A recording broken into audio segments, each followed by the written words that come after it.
La France où on a des idées, mais aussi des châteaux. On en compte 45 000 sur tout le territoire, des bâtisses qui demandent de gros investissements et qui sont souvent un gouffre financier pour leurs propriétaires. C'est pourtant la mission que s'est donnée un jeune homme de 27 ans. Il y a 5 ans, il a acheté un ouvrage du XIe siècle, devenant ainsi le plus jeune châtelain français. Son portrait par Céline Blancpain et Brice Gérès. Perché sur sa colline, le château de Chimps semblait condamné. À l'abandon, les habitants l'avaient presque oublié.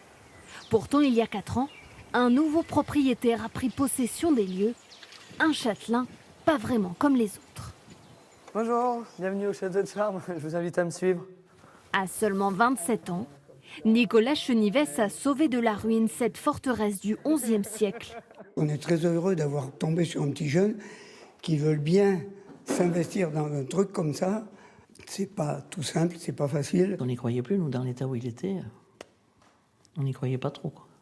Pendant près de 15 ans, ce château, pourtant classé monument historique, a été pillé, squatté, vandalisé. Nous sommes dans le petit salon qui était dans un état de délabrement très avancé. Les jolies boiseries 18e là, qui étaient complètement arrachées.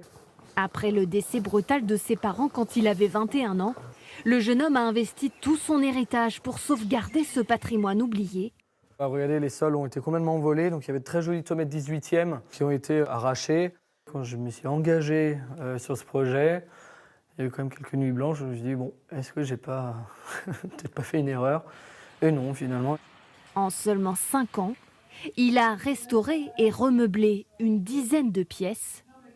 Son prochain défi, redonner vie à la chapelle du château. Pour cela, il arpente toutes les églises de la région.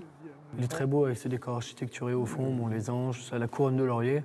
Ce jour-là, il vient de retrouver un tableau propriété du château au XVIIe siècle. Faute de pouvoir le racheter, il va demander une autorisation pour en faire une copie. Si on ne peut pas restituer les originaux, eh ben on les copie. Comme ça, on pourra vraiment rendre à Charmes ces traces du passé qui sont vraiment importantes. C'est un travail de recherche qui est permanent, qui est passionnant. Pour l'aider au quotidien, le jeune homme peut compter sur une armée de bénévoles. Est-ce qu'il a trouvé? Il faudrait qu'on essaye d'en mettre un dans un vase. Il y a de la place là pour le poser par exemple?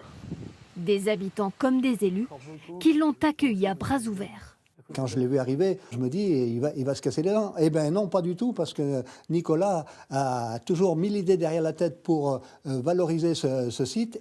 Visite au public, exposition, festival de musique. Après avoir investi toutes ses économies, le châtelain cherche désespérément des aides financières.